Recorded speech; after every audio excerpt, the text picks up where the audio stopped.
O'zbekistonda, xususan Toshkentda uy-joy bozori juda katta bo'lib ketdi va bugun bizda odamlarimizning tanlovi ko'payib boryapti.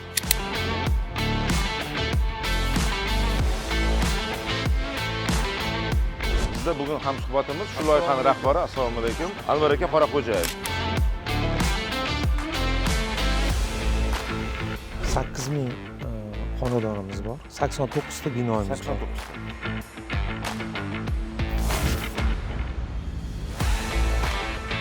100% ta'mirlashimizdan maqsad ko'chib olgandan keyin ko'p nizolar bo'ladi. Masalan, qo'shnilar orasida keyin bu taqillatadi. Tayyor ta'mirlangan uy qilib beryapmiz.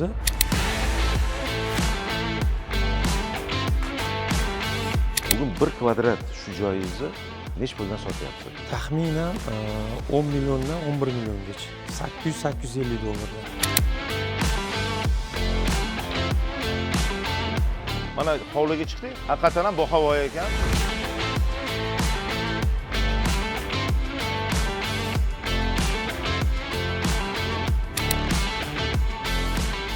Assalomu alaykum aziz do'stlar. Biz masofada loyihamiz yana davom etyapti va biz sizni ko'rib turgandan xursandmiz. Biz hozir Toshkent shahrida Jarqo'rg'on ko'chasidamiz. Bu ko'cha juda ko'pchilik biladi Toshkentda. To'g'rimi? Juda yaxshi joy, bahavo joy va biz Bashkent loyihasi. Assalomu alaykum qadrli vatandoshlar. Men bugungi ko'rsatuvni ustozimga savol berish bilan boshlamoqchiman. Ko'rib turib, Odatiy juda yaxshi ko'radi savol berishni. xuddi shunday siz ham ko'rib turibsiz. Biz qurilish maydonidamiz va sizga savolim, agar sizda yangi uylardan, qurilish kompaniyalaridan uy olish imkoniyati bo'lganda, qaysi jihatlarga birinchi navbatda e'tibor bergan bo'lar edingiz? Bitta savol. Mana sizga o'xshagan yosh oila keldi, o'qidi, o'qiyapti, o'qishni bitirdi, turmush o'rtog'i ishlaydi. Bankdan biroz kredit olish imkoni bor va ular tayyor uyda yashamoqchi, to'g'rimi? Chunki bizning yoshlarning bugun vaqti yo'q. Bozorga bor kafel ol, bozorga bor sement ol, uni suvoq qil, to'g'rimi? Tayyor uylar turganda ta'mirtalab uylarni olishni hech kim xohlamasa kerak. Men o'ylaymanki, bugungi kunda O'zbekistonda, xususan Toshkentda uy-joy bozori juda katta bo'lib ketdi va bugun bizda odamlarimizning tanlovi ko'payib boryapti. Tanlov bo'lgandan keyin odamlar biroz erkalanadi. Odamlarda tanlash imkoniyati paydo bo'ladi. Bu juda yaxshi. Bilasiz, biz siz bilan mana 5 yil, 6 yil ichida qayerlarga bormadik. Andijonda uylarni ko'rdik, to'g'rimi? Parkent bozorining oldida uylarni ko'rdik va bugun navbati mana bu joyga keldik. Men o'ylaymanki, bugungi kunda uy juda xavfsiz bo'lishi kerak. Qishda issiq bo'lishi kerak, yozda salqin bo'lishi kerak. Iloji bo'lsa ichlarida hammasi jihozlangan bo'lishi kerak va narxi uncha baland bo'lmasligi kerak. Siz aytgandek tayyor ta'mirlangan uyga kirishni xohlardim va hujjatlariga, shovqindan, ekologiyasiga alohida e'tibor bergan bo'lar edim. Keling, hozir shu loyiha bilan tanishamiz va bu loyiha qandayligi to'g'risida sizga batafsil gapirib beramiz. Sog' bo'linglar. Mana ko'ryapsiz, birinchi qator tayyor va biz hozir sotuv ofisiga keldik. Bizda bugun hamsuhbatimiz shu loyihaning rahbari, assalomu alaykum. Yaxshimisiz? Anvar aka Qoraqo'jayev. Bugun biz siz bilan batafsil gaplashamiz. Hozir mana yoshlarimiz ko'p savollar berdi. Men o'ylayman, ularga javob topamiz. Marhamat, ichkarida gaplashamiz. Anvar aka, mana ko'rib turibman, hozir juda katta mavze tushyapti. Buni sathi hammasi necha gektarga teng? 20 gektarga teng. Bashkent turar joy majmuasi.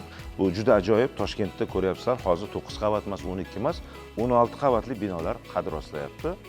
Bu mavzeyimiz demak shunday bo'ladi. Endi bitta savolimiz, bu yerda qancha uylar bor? Soni bo'yicha ko'ryapman, juda ko'p. 8000 xonadonimiz bor. 8000 degani bu 16 qavatli nechta bino bo'ladi? 89 ta binomiz bor. 89 ta. Nafosat juda katta. 89 ta men ham yechib qo'yaman. 89 ta degani bu juda katta shaharcha degani. Endi birinchi savolim, shaharcha bo'lgandan keyin Anvar aka, bu yerda maktab, bog'cha, do'konlar shunga o'xshagan narsa bo'ladimi? Hammasi bor, mnogofunksionalniy. Bizda ikkita bog'cha, ikkita maktabimiz bor. Bizda o'quv markazlari ham bor. Maktabingiz qancha bolalarga mo'ljallangan? 1,5 ming o'rinli maktablar. Bu juda ham yaxshi. Endi loyiha to'g'risida gaplashmoqchi edik. Bu nima bu joyimiz? Mana maktabimiz. Ha, maktab. O, juda chiroyli-ku bu. Endi bugungi kunda Toshkentda katta muammolardan biri mashinalarni parkingi, ya'ni o'sha qo'yash, to'xtash joyi. U qanday hal bo'ladi? Parkinglarimiz yer ostida bo'ladi. Necha qavat? 2 qavatli bo'ladi. -2 ga olib tushganmiz. Ha, -2. Shu muammolarni yechganmiz. Bu yerda suv chiqmadimi? Yo'q, suv chiqmadi. Yeri yaxshi ekan? Yeri yaxshi, shag'al chiqqan bu yerda. Lekin men ko'rdim, mana hozir ko'rgan sari ochilyapti. Nafosat e'tibor bering, uylarning qurilishi, dizayni juda chiroyli. Bu loyihalarni qilishda sizlar xorijdagi mutaxassislar bilan ishladingizmi? O'zbekistonmi? Shunaqa xorijdagi mutaxassislar bilan ishlaganmiz, turklar bilan ishlaganmiz, injenerlar bilan.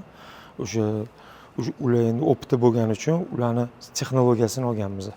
Dizayn, interyer, o'zimizning mahalliy dizaynerlar bilan ishlaganmiz. Menga bu loyihani bitta yoqgan jihati Nafosat, bu yerda keladigan odam kalitni oladi va ko'chib kiradi. Xuddi shunday. Va bu joyga kirganda siz hech narsani ta'mirlamaysiz. Men hozir bir narsani ko'rsatmoqchi edim. Bilasiz, eng muhim gaplar qayerda bo'ladi? Oshxonada bo'ladi. Oshxonada bo'ladi. Hamma gap oshxona. Ayollarning sevimli. Ayollarning sevimli joyi. Lekin ayollarning sevimli joyi juda qulay bo'lishi kerak. To'g'rimi? To'ppa-to'g'ri. Bugun erkaklarning ham sevimli joyi. Mana menga juda yoqqani Anvar aka, sizda bugun berayotgan mijozlarga mana juda jiddiy brendlar, Hoffman bo'ladimi? Mana yaxshi jihozlashmi? Mana oshxonani qarang. Assalomu alaykum. Sizlar yaxshimisiz? Juda sifatli, juda yaxshi. Juda muhim. Bu hamma mijozlarga shunaqa beriladi, to'g'rimi? Hammasiga ta'mirlab beramiz. Mana. Bu tasavvur qilinglar, siz xonadan ko'chib keldingiz. Mana juda mana ham ajoyib, zamonaviy va bugun menga juda yoqqani mana meva-chevalar qo'yib qo'yishibdi. Bu juda katta tanlov bor mana. Va bugun qilinayotgan mahsulotlarda mana bunaqangi eshiklarning shakli hammasi shaffof, to'g'rimi? Bu qanaqa rom qo'yiladi? Termorom qo'yamiz, 7000 seriyali. Bu demak qishda issiq qiladi, yoz faslida salqin bo'ladi. Salqin beradi. Eshiklarimiz qanaqa bu eshiklar? Eshiklarimiz vlagostoyki, 2-3 xonali mana shunaqa tayyor jihozlangan uyda jihozlangan, ta'mirlangan uy topshiramiz. 2 xonaligingiz necha kvadrat bo'ladi? Taxminan 50-55 gacha. 50 dan Hozir 55 bilasizmi, kichik oilaga juda yaxshi-da. Ertaga soliq ham kam to'laydi, elektr energiyaga kamroq pul to'laydi. To'g'rimi, issiqlikka? 3 xonaligingiz necha kvadrat? 3 xonaligimiz 61 dan 80 kvadratgacha. Bilasizmi, dunyo bugun o'zgarib boryapti, biz ham o'zgaryapmiz. Ilgari 4-5 xonadirdi, keyin bu juda katta pul to'lanardi, uni isitish masala, sovutish masala va siz hamma ta'mirlash ishlarini o'zingiz qilib berasiz. Shunaqa. Ya'ni kelgan odamda tanlov bo'ladi. Qanaqangi aboy tanlash, Har xil interyerlarimiz bor. Kelgan xaridorlarga taklif qilamiz. endi bir xil savol bo'ladi. Masalan, bitta odam keladi, mijoz har xili bor, to'g'rimi? O'zim ta'mirlayman deydi. Nimaga sizlar bunga Asosiy bizni 100% ta'mirlashimizdan maqsad ertaga o'zingiz bilasiz, mana ko'chib olgandan keyin ko'p nizolar bo'ladi. Masalan, qo'shnilar orasida kimdir taqillatadi. to'g'ri. Har xil o'sha mashinalarni hammasini Ta'mirlash oldini uzoq davom olib, etadi. uzoq Bir davom xil uyab etadi. qo'yadi, 2-3 yildan keyin Ko'chmaydi. Ko'chmaydi. Ko'chgandan keyin ko'chgan odamga noqulaylik tug'diradi. Shuning uchun biz nima qildik? Tayyor ta'mirlangan uy qilib beryapmiz. Shuni kiyimi bilan keladida yashab ketaveradi. To'g'ri. Yana bir muhim gapki, Nafosat. Siz o'sha liftni olib qimmatga qilasizda, liftlar qaysi davlatniki? Xitoyniki. Tasavvur qiling. Unda siz bola chaqangiz o'zingiz foydalanasiz, chiroyli, pokizada, lekin quruvchilar keladi, unda sement tashiydi, reyka tashiydi, g'isht tashiydi, to'g'rimi?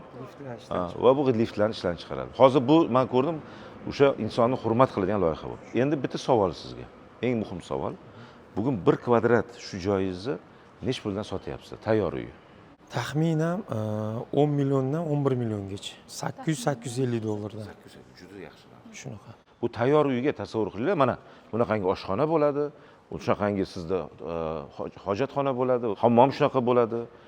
Mana oshxona shunaqa bo'ladi. Siz ko'chib kirasiz, ichiga faqat o'zingiz mebel sotib olasiz va siz bemalol yashaysiz. Anvar aka, menga loyihani yoqqan, o'zimiz turkiycha bo'libdi. Bir xil joylarga borasiz, Nafosat, inglizcha nomlar, boshqa nomlar, odamlar tushunmaydi, oddiy odamlar. Shuning uchun Toshkent degani bu turkiy tilda bizda poytaxt degan. Bugungi kunda bor, ko'r, tanla, bozorda yur.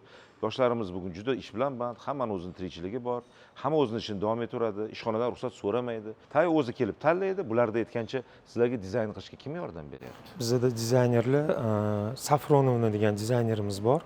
O'shalar bilan ishlayapmiz. Me'mor degan loyihachilarimiz bor. Mahalliy brendlar bilan ishlayapmiz. Demak, mana bugun bizda dizayn qilish boshqa ham hamma nozik jihatlari o'zimizning mutaxassislar bajarishyapti. Endi Anvar aka, sizlar boshida necha foiz to'lovni olasizlar? Ikkinchisi, nimaga tannarx bunaqa arzon? Birinchi savolingizga javob, bizda mijozlar bilan o'zini sharoitidan kelib chiqib taklif qilamiz. Ya'ni ularning sharoiti agar 20% dan boshlanish to'lovi 30% gacha bo'lsa, biz uni qabul qilamiz-da, to kadastr chiqquncha shu qolgan 70% ni masalan o'zini sharoitidan kelib chiqib to'lovni amalga oshiraveradi. Kadastr chiqqandan keyin qolgan to'lovni gibrid rassrochka deydi buni. To'lovni qilib beradi. Men kirganda ko'rdim, hozir Xalq bankining inkassatsiya mashinasi ham o'tdi. to'lov ham shu yerda. Xalq to'lovimiz ana marhamat bankimizni mijozlar to'g'ri bankka kiradi, to'lovni amalga oshiradi, chekin oladi, ularga uyzamalarga keladi, telefoniga to'lov amalga oshiriladigan. Nimaga 10 million, 11 million? Qanaqa buni erishdinglar? Biz ishimizni otabratni boshlaganmiz. Oldin biz mahsulot ishlab chiqarganmiz. Ya'ni metallurgiskiy zavodimiz bor, sement zavodimiz bor, gazoblok sexlarimiz bor. Fasad ishlab chiqaramiz, gipsiy shpaklovka ishlab chiqaramiz. Shu turar joy majmuamizni biz xomashyosini ishlab chiqaramiz, ya'ni klaster qilganmiz. Klaster qilganimizni hisobiga bizga tan narxi arzon tushyapti. Sizda o'zlaringizni armatura o'zingiz ishlab chiqarasiz. O'zimiz qayerda joylashgan? Chirchiq shahrida.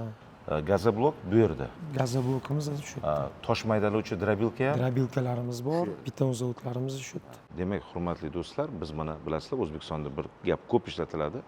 Hurmatli prezidentimiz ham buni selektorlarda, majlislarda ko'p aytadilar va viloyatlarga, joylarga borganda klaster, to qishloq xo'jaligi bo'ladimi yoki ishlab chiqarishmi, qurilishda mana shunday klaster zavodini bo'lishi bu tannarxni arzonlashtiradi. Chunki bular o'sha bir yuridik shaxs, undan tashqari bular o'zlari ishlab chiqarishadi. Temirni eng muhim narsa, toshni, sementni, o'sha asosiy bo'ladigan, bu teriladigan o'sha gazobeton yig'ishlarni va boshqa mahsulotlarni o'zlari ishlab chiqarishadi. Shuni hisobiga bugun binon tannarxi tushadi. Endi tasavvur qiling, agar shu narsalarning hammasini bular chetdan boshqa ishlab chiqaruvchilardan sotib olganda, bunaqa narx bo'lmagan bo'lardi. Endi yana bitta savolim sizga, bugun qancha odam ishlayapti bu loyiha ustida va eng oxirgi muddati qachon tugaydi? Birinchi etapimizni 26-yilga yarmini topshiramiz. 50 ta domimizni qo'yganmiz topshirishga. 27-yil ikkinchi etapda 100% loyihamizni topshiramiz mijozlarga. Demak, bu hozir 25-yil bo'lsa, 2 yildan keyin mana shu hamma shaharchasi mujassam bo'ladi. Bu yerda men ishonchim komil, tegida biznesni o'zi, bu biznes qilish kerak. O'sha kimyoviy tozalash, ishlab chiqarish, qandolat mahsulotlari, do'konlar, xullas kiyim-kechak, hamma narsa bo'ladi. Va bu yerga kelgan odam shu yerda o'zida hamma narsani hal qiladi. Bu yerda o'zi havosi, iqlimi qanaqa Toshkent? Shobodasi qanaqa? Bizani turar joy majmuamiz sharq qismida, Toshkentning sharq qismida joylashgan. Ko'rayotgan bo'lsangiz, hozir qurilayotgan domlarimizning hammasi hisobga olinganda, yo'lak bor, shamol bemalol aylanadi. Mana yurtimizda yashil makon loyihasi amalga oshirilyapti va xaridorlarni ham eng ko'p qiziqtiradigan savol, daraxtlar bo'ladimi bu yerda? Ya'ni havo tozalovchilar bo'ladimi? Ko'ryapmiz, maketda bor, ular qayerdan olib kelinadi va qanday tartibda o'rnatiladi? Bu landshaftdagi juda ham qattiq ustida yaxshi dizaynerlar bilan ishlayapmiz. Xorijiy davlatlardan olib keladigan daraxtlarimiz уже vыборкасini qilib bo'lganmiz. Xudo xolasa bu juda ham bir yashil makoni hozir ko'rinib turibdi. Chiroyli bo'ladi. Qaysi davlatlardan bu daraxtlar keladi? Turkiya davlatlaridan, Italiya davlatlaridan. Shu bilan birga O'zbekistondan ham har xil chinorlarimiz bor. Bizda juda yaxshi ko'ramiz, gujumlarimiz bor. Ular ham mana shu biz iqlimga juda mosda. Pavloniya ham o'zimizda. Pavloniya bor, to'g'ri. Endi bitta men narsa hozir ko'rdim, quyosh panellari. Bu yerda o'sha muqobil elektr energiya ham bo'ladimi? Shunaqa quyosh panellarimiz. Necha kilovat? Har bitta domimizga 30 kilovatli quyosh panellarimiz bo'ladi. Liftlarimizni ham gibridni qilganmiz. Ya'ni BYD bilan shartnoma qilganmiz. Ya'ni svetimiz o'chganda ham liftlarimiz o'chmaydi. Uzluksiz Zo'r qilibsizlar buni.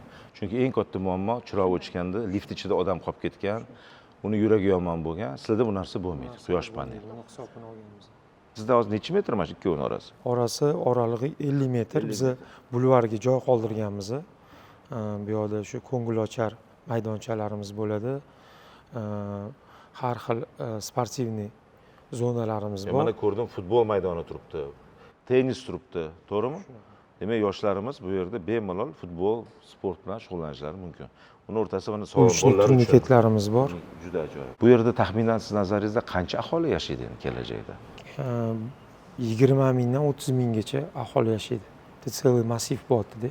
Bu katta mavze bo'lyapti va bu yerda bitta mahallada 3-4 ming yashaydigan bo'lsa, tasavvur qiling, bu yerda 20 mingdan 30 minggacha aholi yashaydi. bir nechta mahallaning aholisi jam bo'ladi.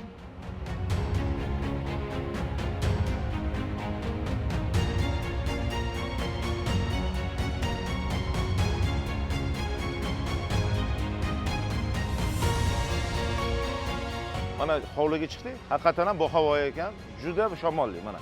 E'tibor beryapsizlar, shabodasi kuchli. Endi biza kelgan joyimiz Anvar aka binoni fasadi oldi qismi. Bu nima material Bu ishlatgan? bazalt. Bazalt. Buni qalinligi qancha? Plotnisi 100 lik, Aha. 100 degani 10 sm. 10 cm. Qayerdan keladi bu? Bu Xorazmdan olamiz, o'zimizni mahalliy ishlab chiqarish. Juda ham zo'r. Bu demak qishda shu issiqni saqlab beradi. Saqlab beradi. Chiqmaydi bu yoqqa. Yozda esa jaziramada ham salqin saqlab beradi. Buni usti qanday nima bilan yopasiz? Fasad nimadan yopiladi? Chunki bizada optoyimiz juda keskinda. Biza hozir bitta yangi mahsulot ustida ishlayapmiz. Suyuq tosh fasadning mana bu hozirgi keramikalarni imitatsiya qilganmiz. Shuni yangi bir materialimiz bor, ko'rsatsam bo'ladi shuni. Bu suyuq toshli granit deyiladi. Shuni qo'yasizmi Hikmat aka? Siz ham qo'ying. Bu ham juda bizni yomg'irga, qorga yaxshi. Rangini endi tanlanadi. Tanlanadi rangi. Interyerga qarab rangini nima qilamiz. 50 yil garantiya beriladi. 50 yil kafolatlangan mana shu fasad vazifasini bajaradi. Juda katta biznes, juda katta yangilik. Necha yoshdasiz? 43. Qayerda o'qigansiz? 75-maktabda o'qiganman. Keyin qayerda o'qidingiz maktabdan keyin? Maktabdan keyin hunar o'rgandim. Qaysi hunar? Ya'ni mana shu yoshligimdan qiziqqanman shu ishlab chiqarishligiga. Shu hunar o'rgandim, ustachilik qildim. Ustachilikni o'rganganimdan keyin uni xomashyosini o'rgandim. Xomashyosini keyin ishlab chiqarishini yo'lga qo'ydim. Uni keyin sotdim. Sotgandan keyin mana vaqtli o'tib shu o'zimizning mahsulotlar Nima ishlab chiqardingiz? gipsiy shpaklovkalar ishlab chiqaramiz, emulsiya, betonokontakt. Ya'ni Mana bu nima hozir? bu gipsiy shpaklovkamiz. Bu o'zlaringnikimi bu? O'zimizning mahsulot. O'zingizlarning mahsulot. Hozir imorat hali oxirigacha bitmadi. Ichkaridan hozir pardozlash ishlari boshlandi. Shunaqa. Elektrika, santexnika, devorlarimizni gipsiy shpaklovkamizni qilishdan oldin betonokontakt qilinadi, ya'ni beton bo'lgani uchun. Undan keyin gipsiy shpaklovka qilinadi. Gipsiy shpaklovkadan keyin emulsiya qilinadi. Anvar aka, birinchi sizni bu biznesingizni boshlashdan oldin bu biznes bo'lganmi? Biza birinchi boshlagan biznesimiz shu bo'lgan. Bu ekanda eng Ishlab asosiy. chiqarish, xomashyoni ishlab chiqarganmiz. Undan keyin mana Bugun O'zbekistonda bu bo'yicha ham o'zi liderligingiz yaxshimi? sifati juda ham yuqori sifatda. Asosiy bizada qo'shma korxonalar xitoyliklar bilan birgalikda ishlab chiqaramiz. Mana ko'ryapmiz, hurmatli do'stlar, juda katta mavze paydo bo'lyapti. Juda katta hududni egallagan va bu yerda haqiqatan ham ob-havosi, masalan, menga juda yoqdi. Mana hozir soat 10 bo'lyapti, juda havo yaxshi, yozni hozir avji payti, salqin. Mana ko'ryapsiz, kiyimlardamiz, odam ham uchun isimayapti. Marhamat, qurilish kirib ko'ramiz va bu yerda ham savollarga javob topamiz. Zinalarimizni, pirillalarimiz hamma sborniy qilganmiz. Bu ham o'zimizning ishlab chiqarish. Bu yig'ma, Yig'ma. O'sha yerdan olib kelib, bu yerda Shuni yig'iladi. sborka qilamiz, Lekin yig'amiz. juda mustahkam. Mustahkam. O'zingiz ishlab chiqarasiz. chiqarishimiz. Mana hurmatli do'stlar, balkonlarni shunday shaklda bo'lishi juda ham to'g'ri. Chunki bu bolalarning xavfsizligi agar bunaqasi teskari bo'ladigan bo'lsa, bu vertikal bu. Vertikal. Faqat vertikal bo'lishi kerak, bilib qo'yinglar, uy quruvchilar. Agar gorizontal bo'ladigan bo'lsa, bu bolalar ustiga chiqib pastga tushib ketishi mumkin. Va bu juda to'g'ri bo'lgan. Bu ham o'zlaringizdan-a? O'zimizdan. Mana bu ham o'zimizda ishlab chiqarilar ekan. Qoyil. Sizda bitta binoyingizda lift nechta bo'ladi? Bitta binomizda ikkita lift bo'ladi. Bitta liftimiz yuk tashuvchi bo'ladi, bitta liftimiz odamlar uchun. Odamlar lekin men tavsiya qilardim, bugun zinadan foydalanish kerak. Chunki bu sog'liq uchun juda ham foydali. Bugungi kunda e'tibor bergan bo'lsangiz, shu binoni qurilishida armatura, tosh, unga ketadigan fundamenti, g'ish, hattoki mana shu chiqayotgan zinamizning perillalari ham o'zlarining mahsuloti. Shuning uchun ham tannarx tushib boryapti. Biz tepaga chiqyapmiz, tannarx pastga tushyapti. Assalomu alaykum. Aha. Bu necha xonali joyimiz? 3 xonali uyimiz. 3 xonali uy. Marhamat. Bu qanaqa xona, Anvar aka? Bizning bolalar xonamiz 3,5 ga 5 bemalol ikkita kalavat qo'yib bolalar uchun. O'zim bolaligim esimda shu. 3 xonali uyimizda ikkita sanuzlimiz mavjud. Bittasi umumiy sanuzlimiz, bitta bolalar uchun sanuzl. Demak, masalan, kattalar alohida foydalanadi, bolalar. Menga juda Anvar aka yoqdi, kafil sifati yaxshi ekan. Bizning mahalliy o'zimizniki ishlab mahalliy. chiqaruvchilarimiz ekan. Mana O'zbekistonda juda sifatli bugungi kunda kafil ham ishlab chiqarilyapti. Qoyil. Bu shaxta. Shaxtamizda. Mana bu bolalarniki va mehmonlar kelganda bemalol foydalanadi. Anvar aka, bu qanday xona? Bizning oshxonamiz Bu juda keng ekan oshxona. keng qilganmiz. O'zi bizning o'zbeklarga shu oshxona o'zi birinchi o'rinda turadi, o'shaning uchun oshxonani kattaroq qilganmiz.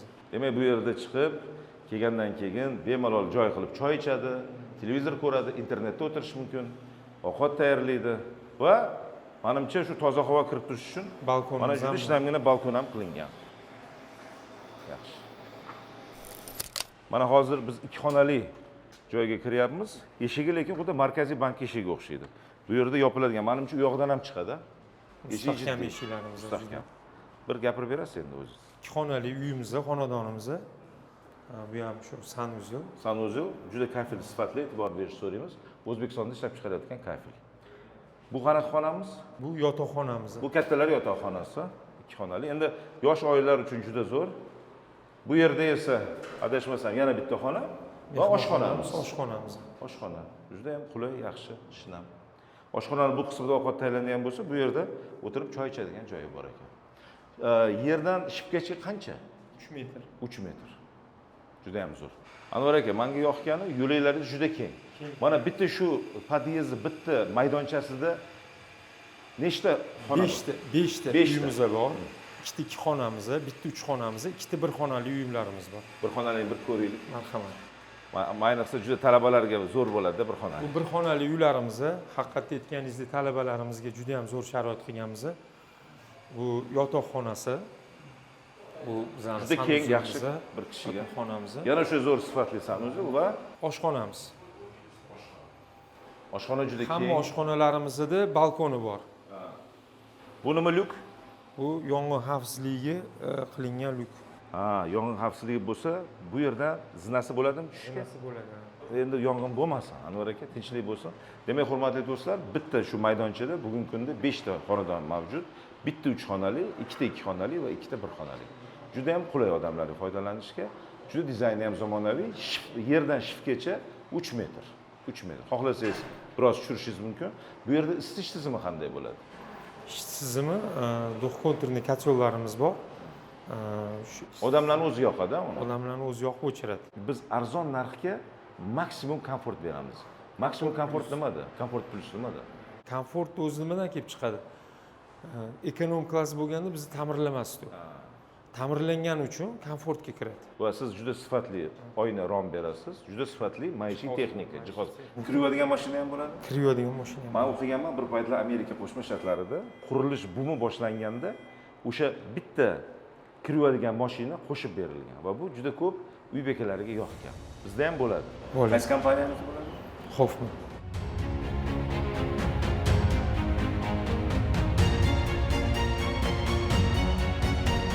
Biz yuqorida Bashkent turar joy majmuasi haqida deyarli to'liq ma'lumotlarni oldik. Endi esa aynan shu yerda sotuv bo'limida sotuv bo'limi rahbari Shuhrat aka Karimov bilan to'lov usullari va shartlari haqida gaplashamiz.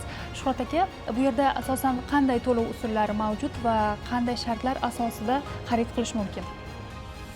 Bashkent turar joy majmuasi sotuv ofisida turli xil shakllarda uy joyni sotib olish imkoniyati taqdim etilmoqda yurtdoshlarimizga. Birinchisi bu 100% to'lov, oldindan 100% to'lov to'langanda bizada katta chegirma taqdim etilyapti. Yurtdoshlarimizga 24%lik. Bu aynan shu xizmat turimizga ham oxirgi mana 5 oydan beri e'tibor beryapmiz. Talab kuchli, chunki katta chegirma ega bo'lishadi.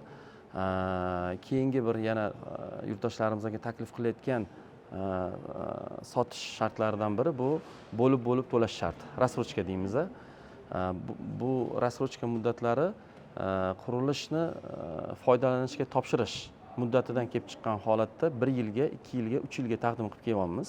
Bu yerda o'sha bo'lib to'lash sharti bilan olishlik uchun albatta boshlang'ich badal talab etiladi. Odatda kamida 20%, uy joy qiymatining 20% miqdorida boshlang'ich badal so'rayapmiz. Lekin ijtimoiy jihatdan ta'lim sohasiga, sog'liqni saqlash sohasiga, ko'p farzandli oilalarga, yosh oilalarga 10% boshlang'ich badal bilan ham uy joylarni sotish bo'yicha shartnomalar imzolayapmiz. Shunaqa imkoniyat taqdim qilyapmiz. Endi yana bir aytib o'tadigan joyimiz o'sha рассрочка davriga 1 yildir, 2 yildir, 3 yilga oyma-oy to'lovlar bo'lib beriladi.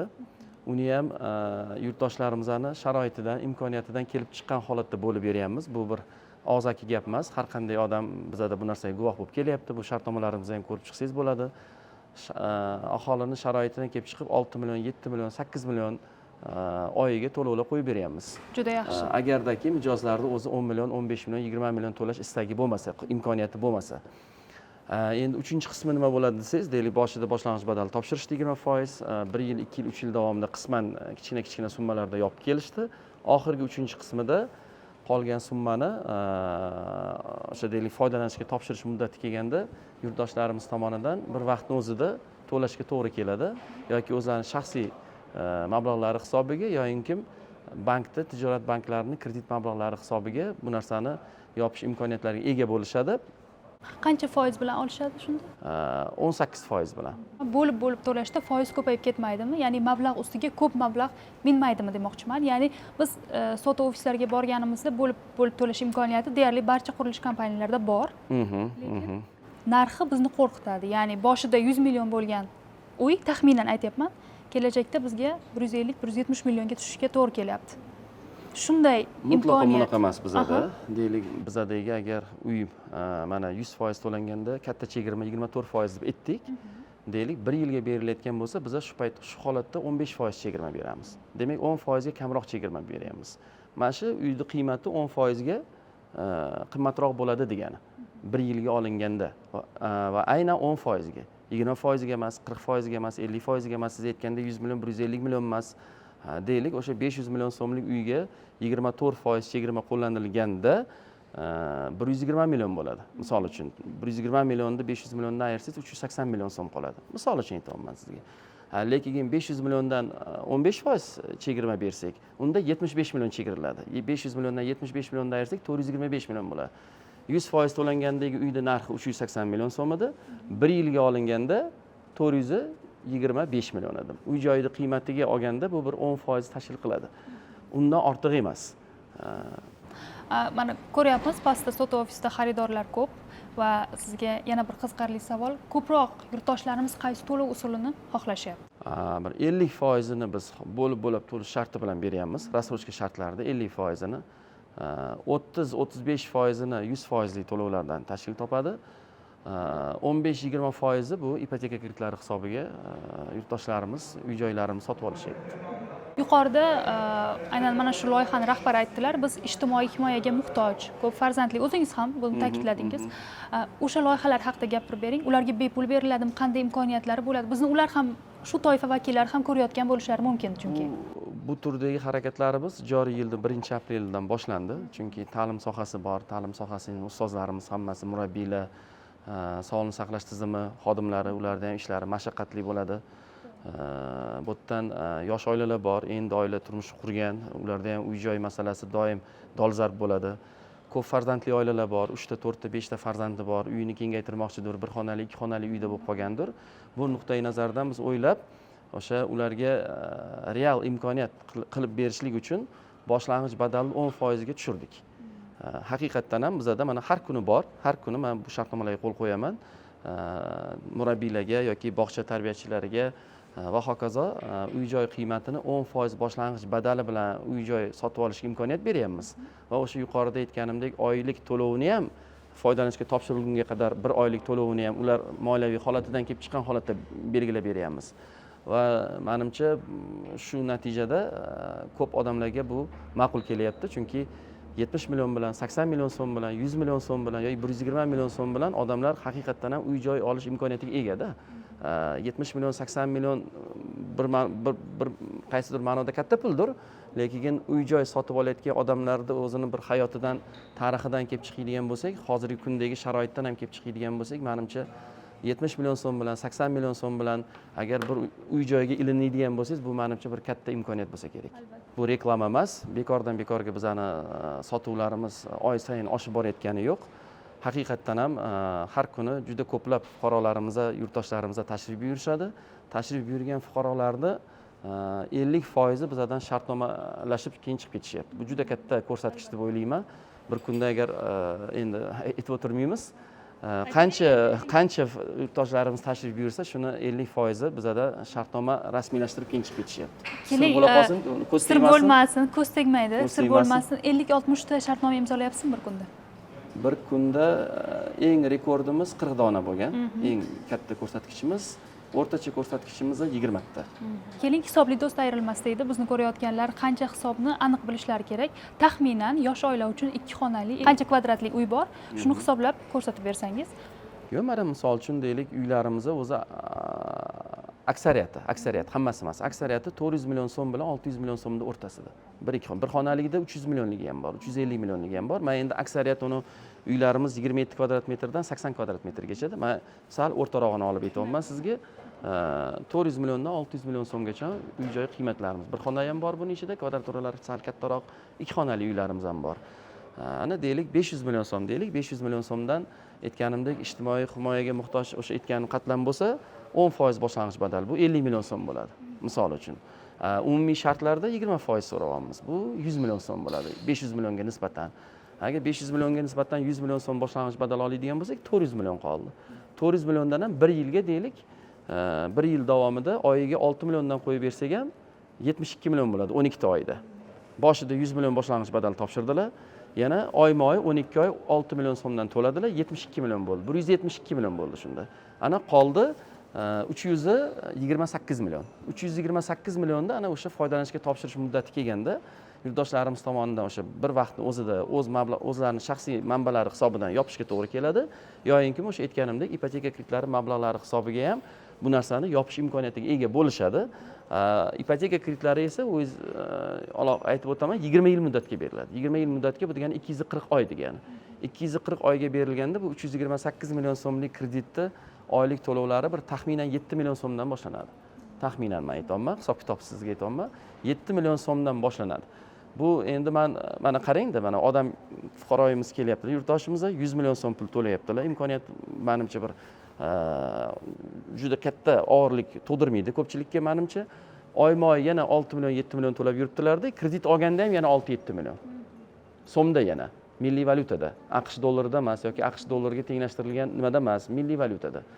Menimcha bu katta imkoniyat bo'lsa kerak. Biz bir paytlar men hozir yoshim 43 yosh bo'lsa, bir 30 yoshligimizda, 25 yoshligimizda yosh oila bo'lganimizda uy-joy olganmiz biz ham. Quruvchilar tomonidan ham, banklar tomonidan ham bunaqa imkoniyatlar bo'lmagan. Juda bir qiyinchilik bilan olganmiz. Uni boshlang'ich badali ham o'sha paytdagi topishga nisbatan olganda juda katta edi. Oyma-oy to'lovlari ham juda katta edi. Bir oylik maoshimizni bir 80% o'sha kreditni yopishga ketardi. Men o'ylaymanki, hozirgi kunda ayniqsa Toshkent sharoitida menimcha berayotgan imkoniyatlarimiz menimcha juda bir qulay bo'lsa kerak. Oddiy aytganda 16 qavatli uy osmono'par bino deyiladi.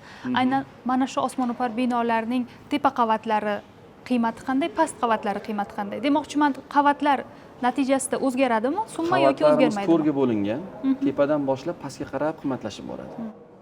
Pastdan tepaga qarab emas. Shunaqa. Taxminan deylik 10 million 300 ming so'mdan 13 million so'm atrofida. Tushunarli. So'nggi 1 savolim. kvadrat metr. Tushunarli. So'nggi savolim, nima uchun xaridorlar yoki yurtdoshlarimiz Bashkentni tanlash kerak? Oddiy, qisqa. Sizda imkoniyat bo'lganda nima uchun Bashkentni tanlagan bo'lardingiz? Oddiy qilib aytganda. O'zimga fuqaro sifatida, Toshkent shaharida bir yashovchi sifatida aytamanki, menga yoqayotgan joyi mana Toshkent shaharida deylik, temir yo'l 2 ga bo'ladi deylik. Mana bilasiz, temir yo'l bor Toshkent shaharida. Toshkent shahar temir yo'lini bu tomonida deyarli shahar ancha rivojlanganda, ancha infratuzilmalar rivojlangan, xalqimizga, yurtdoshlarimizga bir vaqtini o'tkazgani ko'p imkoniyatlar bor. Lekin bu qismida imkoniyatlar chegaralangan. Ko'p o'sha ko'ngilochar yoki bir dam oladigan maskanlar kam. Mana shu hudud, mana Bashkent hududida xudo xolasa biza bulvarimiz ham bo'ladi. Birinchi qavatlarda noturar joylarimiz ham bo'ladi. Savdo majmualari bo'ladi. Bu yerda butun Toshkent shahardagi barcha milliy brendlar jalb qilamiz. O'sha deylik kafelarni, restoranlarni, o'quv markazlarini, banklarni va hokazo. Alohida bir katta majmua. Massiv bo'ladi. Massiv bo'ladi, shahar bo'ladi. O'zinglar ham guvoh bo'ldinglar. butun vujudimiz bilan, butun nima deydi, katta mas'uliyat bilan kirishyapmizki, romlaridan tortib, eshiklaridan tortib, deylik o'sha polidan tortib, oshxona jihozlaridan tortib, mana ko'zinglar bilan ko'rdinglar, o'zinglar ham hammasini sifatli qilib xalqimizga taqdim qilmoqchimiz va shuni ustida ish olib boryapmiz. Shu uy joy sotib olishsinda kirib yashashsin degan ma'noda yurtdoshlarimizga shu ta'mirlangan holatda uy joylarni taqdim qilyapmiz. Barcha xonadonlarimiz shunaqa bo'ladi. Umuman olganda Toshkentda uy joyini o'rgandingizmi va nima uchun aynan tanlovingiz Bashkent? Butun Toshkent bo'yicha yangi qurilayotgan binolar bo'yicha, proyektlar bo'yicha o'rganib chiqdik va uni ichidan Bashkentga to'xtaladigan bo'ldik. Chunki sababi narx jihatidan, lokatsiya jihatidan va proyektni hajmi jihatidan bizga to'g'ri keldi. Bular taklif qiladigan variant, ya'ni masalan kvartira oladigan bo'lsam, tayyor remonti bilan, romlarni sifati va kuxonniy mebellar qo'yib berishlari, ya'ni masalan faqatgina quruq devorni o'zi emas, ya'ni отделкалari tayyor kiraman, yashayman va shu jihatlardan menga ertaga usta ishlatish yoki yana qo'shimcha xarajatlar, uy olgandan keyin yana qo'shimcha xarajatlari bo'ladi baribir 60-70 million va o'sha ham ichida, ya'ni quruq devorni boshqalar masalan quruq devorga beradigan narx bo'yicha bular remonti bilan ham mebellari bilan taklif qilishadi. Bu juda qulay narx. Men hammaga tavsiya qilaman. Hozirgi kunda bularda bozor bo'yicha masalan aytaylik bir oy vaqtim ketgan bo'lsa, qolganlar ham buncha vaqt yo'qotmasin, to'g'ri Bashkentga kelaverishni tavsiya qilaman.